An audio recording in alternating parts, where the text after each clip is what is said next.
Welcome and good afternoon. My name is Kamish Orr, and today we're taking a look again at 2022 MLB play-by-play data. This time we're going to take a look at situations where there's a runner on first and third, and there's a ground ball in the infield. The reason I've already done videos on bases loaded. I've done videos on third and second and third. First and third adds the added complication, or has the added complication of the defense trying to either get the double play perhaps or go for the runner on third if he tries to score. And I was curious to take a look and see how often that runner on third scores, how often do they hold up, and what kind of plays are made in those cases. So let's take a look at that now. All right, so just as a reminder for those of you who may not have seen other videos in the series, I usually break these down by giving you a cross-reference of the positions that are fielding the ball and the outcomes. So that's kind of what the breakdown is. Now, the caveat that I always give is that I only know the final result of the play. So if there's anything weird that happens during the play, that's not always recorded. Only the final result is. And what you see here, the numbers under the individual positions, that is the position who first made the play on that ground ball. So if it's a number under shortstop, it means the shortstop was the first fielder to make a play with the ball, and so that's what you see there. Now there weren't again somewhat not super small sample size, but relatively small sample size. There were only 623 total ground outs with runners on first and third and less than 2 out. I'm going to give a breakdown of the cases where there were no outs and the cases where there was 1 out. Not 2 outs though, because obviously in that case they would just throw to first to get the third out or get the force at second. But what you can see here is that I'll go down to the percentages here, and as you review the percentages, just keep in mind, like for catcher especially, there was only 1 play that a catcher made with first and third and no outs, for example. So some of these percentages you kind of have to factor in the fact that there's not a huge sample size involved. So for the most part, I'm going to look at the overalls, but I'll note a couple of the position unique features of balls hit to certain positions and that kind of thing as well. I also, as I've said in the past, we don't know the positioning of the infield. So, in 2022, they were still using the shift. So, that could have impacted some of these plays as well. But I think the interesting thing is the final result. So again, with runners on first and third, does the defense go for the double play? And if so, does the runner on third score, or does that runner hold up? What we find is about a third of ground balls with runners on first and third and no outs, a third of the ground balls in the infield resulted in a double play. So 35% overall. Now, again, that's going to be higher or lower based on the position involved, but about a third. A little less than a third, almost a third, but a little less than a third resulted in a force out at second. So they got the lead runner, or well, not the lead runner because there was a runner on third, but they got the runner at second. Now, we don't know if it was a case where they were attempting the double play and it got broken up. We don't know. We would guess that there were probably some of these force outs at second where they were attempting to get the double play and just didn't complete it. But that's, again, a little less than a third. And about a 20%, not quite 20% of the time, the batter was out at first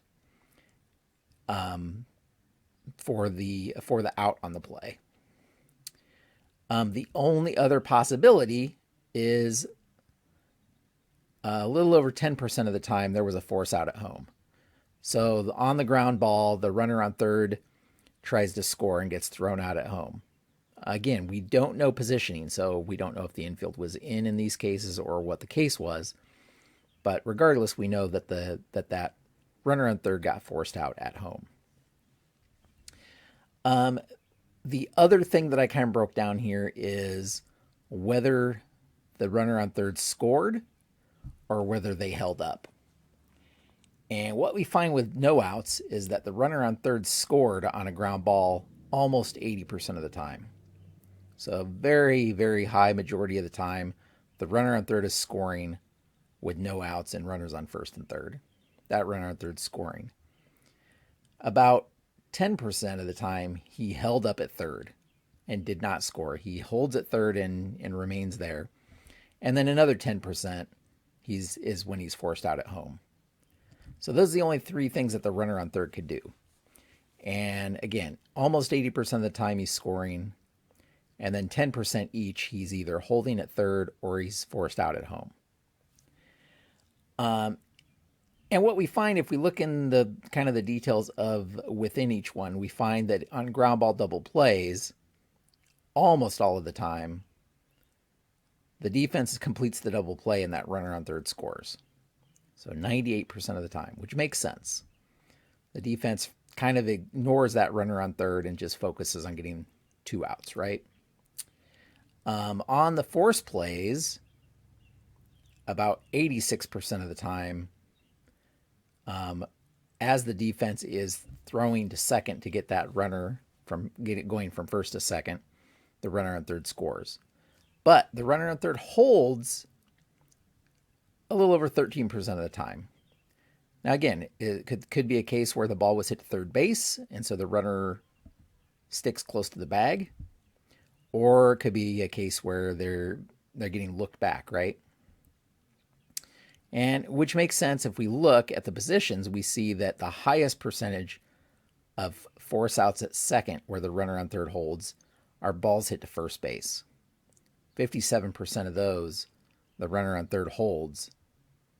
So my guess is the ball gets hit to first base, runner on third, he's has a great view of that runner on third, and the runner on third holds, and then the first baseman throws to second for the force out. So that would be that. Now, batter out would be cases where they're going for the hitter. And we find that almost 30% of those cases, the runner on third held. Now, again, it could be a case where the runner's getting looked back before the play's completed at first base. And then there were these fielder's choice scores is when there was a play at the plate and everybody was safe all the way around. So not very many cases. If we look up here, we can see 7 total cases of that happening. Not very many. But just interesting to note. And I guess let's look now at the difference in the positions, because, conventional wisdom says that balls hit to the middle infielders, the runner on third scores more likely than not. And so does that bear out? Yes. Balls hit to second or short, over 90% of the time, the runner on third is scoring on balls hit to second or short. Whereas balls hit to the corners are much lower. Only 60% of the time on balls hit to third is the runner on third scoring. A little over 50% of the time on balls hit to first is the runner scoring. So yes, I think conventional wisdom holds up there. Now, interesting again to note, because with no outs, the defense is definitely going to sacrifice a run by getting the double play. So let's take a look at what happens with one out. There were more plays, first of all. There were only 193 ground ball chances with no outs and runners on first and third. And that rose to 430 with one out and runners on first and third. Let's see these breakdowns. Now we have almost half the time there's a double play, which makes sense because the defense is going to try to get the third out, in which case that runner on third doesn't mean anything. Okay, so that's almost half the time compared to a third of the time with no outs. And then a quarter of the time, they get the force at second. Now again, they could be attempting to complete a double play there, and they just didn't finish it. That's a possibility. We just don't know from the play-by-play data whether that was the case or not. But we do see that about a quarter of the time, the runner on first is forced going to second with one out. And again, if I had to guess, it's because they were going for a double play. And then a fifth of the time, almost 20%, the batter's out at first. Okay. And if we look at the, well, before I get to that, only 6% of the time was the force out at home successful. Was there that force out at home, compared to over 10% of the time with no outs.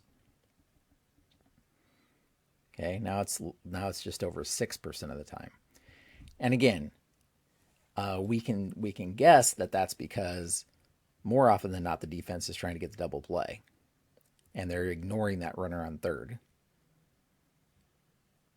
Okay, so overall, though, what we find is that the runner on third scores just under 44% of the time. So 43, just over 43%, 43.72% of the time that runner on third scores. Now you may ask, with no out, that runner on third scored almost 80% of the time. And now the runner on third scores less than half the time. Less than half the time. Why would that go down so dramatically?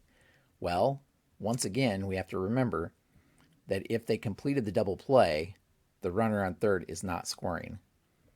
So all of those double play chances, more double play chances, or completed double plays, I should say here, with one out, are going to result in a lot less runners on third scoring on the play.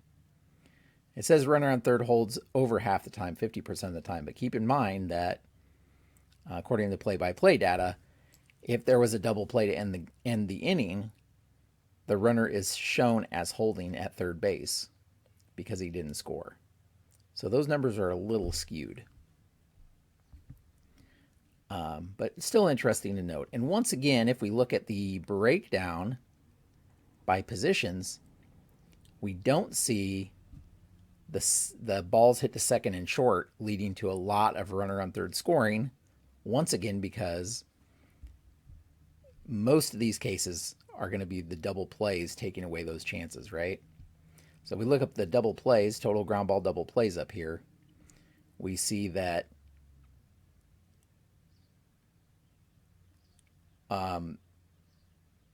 second and short have 64 and 79. So a majority of the ground ball double plays are hit to second and short, which makes sense. So that's why the runner on third isn't scoring as much compared to no outs here. So there were a couple of cases, though, of double plays, one to second and one to short, where the runner on third did score, despite them completing a double play with one out. So again, is it a case where there was a rundown? That's my guess is that there were rundowns in those cases that gave enough time for that runner on third to score before they completed the double play. But yeah, interesting to note there with one out that it's definitely skewed because the defense is going for the double play in most cases. Force outs again, almost all the time the runner on third is scoring, because with one out they know that the defense is probably trying to go for that double play, right? So the runner on third is going more often with the pitch, or with contact, I should say. And then total batter out again, over 90% of the time that runner on third is scoring. So it's really the difference here is these double plays. These double plays up here are subtracting from the runner on third scoring. If we remove those, we see that over 90% of the time on non-double play balls in the infield, the runner on third is scoring with one out. So I think that's where I will leave things. Let me know down in the comments if there was anything surprising in here to you. If you disagree at any point with the analysis here, you can probably pause on the screen to see this data if you want to get a closer look. So you can see the numbers and the percentages here. But this was the last of the videos of the different runner distributions on the bases. I've done runners on first, runners on second, runners on third, first and second, first and third, second and third, bases loaded. So I think I've finished them all up. The next video I do will likely be all ground ball chances and the types of outs that result in the infield. So how often are there ground ball outs? How often are there line outs? How often are there pop outs on the infield? I think it'd be interesting to find that out because, again, conventional wisdom might tell you one thing and the actual stats tell us something different. So kind of be looking for that. If you like this video, consider clicking the like button and consider subscribing if you would like to stay up on this. I'll do some more analysis using play-by-play data. And then I'm very interested once the 2023 season is over, which is going to be quite some time yet. But once that's over and the 2023 play-by-play data is released, I'm taking another look at this to see, without the shift being available, if the data changes any. I bet you there will be some changes, but probably there may not be as many as you would expect. But I'm interested to take a look at that. If you're curious about the other stuff that I have on my channel, I do have a solo league going using Payoff Pitch right now. It's the Baseball Maelstrom. Head over to baseballmaelstrom.com and you can check out all the stats from that. I have many videos on this channel of that. If you go to the original or the first videos on that playlist, you can see the league setup and all of that fun stuff and the team makeups and how I created that stuff. So check that out if you're interested. But that's where we will leave things today. Be sure to check out the other videos on the play-by-play data analysis if you're interested. Thanks so much for watching, and until next time, have a great evening.